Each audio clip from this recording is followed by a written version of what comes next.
FreeCAD 1.1 was released in March 2026. I'm Tom with the FCB Launch channel, and in this video I will cover some of the improvements of the Tech Draw Workbench.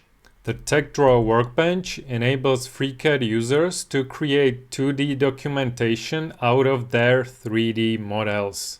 So as a showcase in this video, I will be using this file with views of my 3D model of a garage.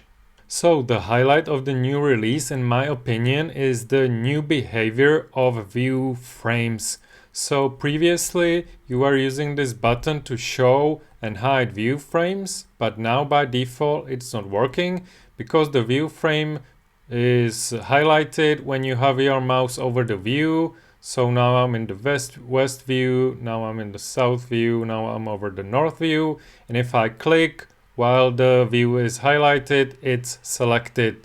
So this is pretty neat because now previously the highlighted views were also on these symbols, so it could overwhelm the whole sheet, but now it's working really nice like this.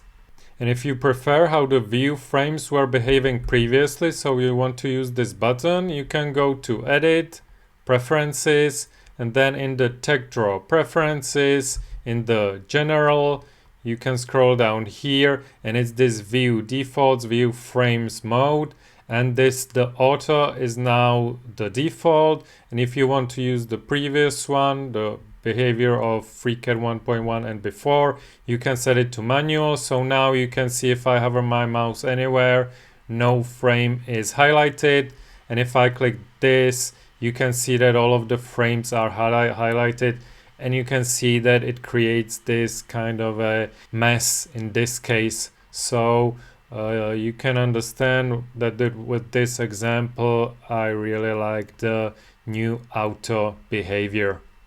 Another new improvement is that when you are dimensioning an area, it takes into account holes in the area. So if I use the area annotation, the calculation is done and it's taking into account the area of the holes. So this is nice. Another feature is a new rounding specifier for dimensions. So let me create few dimensions. So let me create these two, and you can see I've got some really ugly numbers here that I want to round off. So previously I could hide these decimal numbers, but now when I go to edit the dimensions for the format specifier, I've got the new specifier, the R, and it defines this number now defines the rounding number. So if I specify %5R, this means I will get rounding to the nearest 5 millimeters. So now if I hit OK, you can see that it's to the nearest 5 millimeters. Here, if I wanted to have to the nearest 10 millimeters, and I would go to edit, I would set it up so that it's 10R. You can see that it's rounding to the 10 millimeters. If I would want to round to the 50 millimeters, I would put in 50R. So this is nice new feature. Now what's also new with the dimensions is in the task panel of editing the dimension, the new is this number of decimal settings. So you can set this by individual dimension, and you can see that it's changing the format specifier. And what's also a new option here is the reference. So you can set the reference individually to this dimension. Now what has been fixed is the scale of the imported symbols. So if I import a SVG symbol, I will import this elevation. Previously, apparently, there were sometimes small problems with the scale of these symbols, so now these are fixed. And what got improvement is detail view creation, because previously it was kind of possible to move the this part without these numbers being updated, but now it's fixed, so you can move this only when you click drag the highlight. I can drag the highlight, let's say here, you can see the detail is here, and I will change the scale so that it's like so, and now I can click OK. So this happens during creating of the detail and also during the edits. So if I scroll down here and go to the detail level editing again, now I cannot drag this one. I can drag it only when I click this button. So it's now much more pleasant to work with the details. Now the placement and naming of the tools on the toolbars also got little improvement, where cosmetic circles were renamed, so it makes more sense. And also previously there were cosmetic circles on several places, so now they are combined into this location. And also landmark and link dimension tools, which were already deprecated previously, they are now removed from the tools bars because these tools are no longer needed. What's also new is in Edit, Preferences, in Tech Draw Preferences, in the advanced part, there's this new Validate Shapes and Debug Bad Shape option, which validating shape means that the shapes are validated before a 2D objects are created from the 3D objects, and then those 2D objects are placed on the page. So before they are placed on the page, the shapes are validated, so they have no errors inside of them. And if you have debug checked, the failed validation will be saved as brep files for analysis. So this can enable you to know immediately that some of the views may have problems, and it helps with debugging of issues in Tech Draw.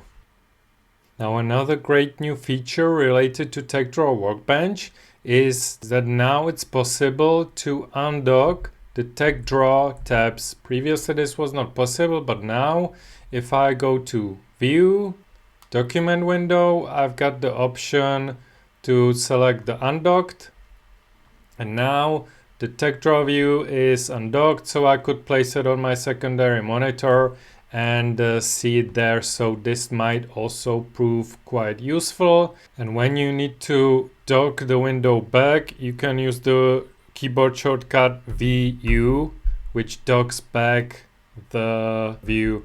I don't know if it's possible in any other way to dock it back, but you can see the shortcuts are here in the document window. To undock it's VU, and to dock it's VD. And it's important to note that many bugs were fixed in the Tech Draw Workbench during this release.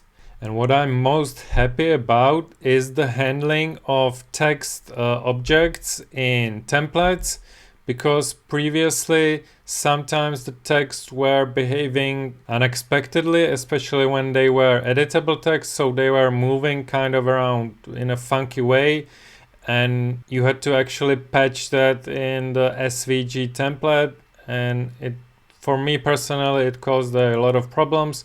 But now the template creation is much more robust, and also the text rendering does not cause any issues. So this is a great improvement in my opinion.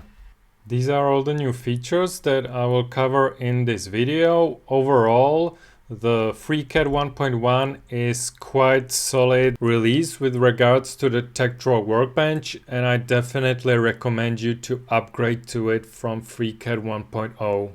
Now, a lot of contributors contributed to making the Tech Draw Workbench better, but I would like to mention 3 that in my observation seem to contribute the most. The first one is Wanderer Fan, who actually was the main maintainer of the Tech Draw Workbench, but he stepped down as the main maintainer. But even though he's not now the maintainer, he contributes to the Tech Draw Workbench a lot. The second person I will mention is Ryan K, who contributed a lot during this release, and he contributed the new view frame system. And I will also like to mention Pedalstroke, who concentrates in his commits to making the UR more user-friendly. And he's the person behind the AutoCAD project, which is kind of a FreeCAD testing ground where you can check his work before it's committed to FreeCAD, and maybe also some improvements that will not make it to FreeCAD. So you can check his work on astocad.com. Now, as I mentioned previously, a lot of people put a lot of hard work into FreeCAD 1.1 release. If you want to support the future development of FreeCAD, you can do so on the freecad.org page. There's the donate button. You can select the sum you want to donate and choose your donation option. I hope this was helpful, and I will see you in the next one.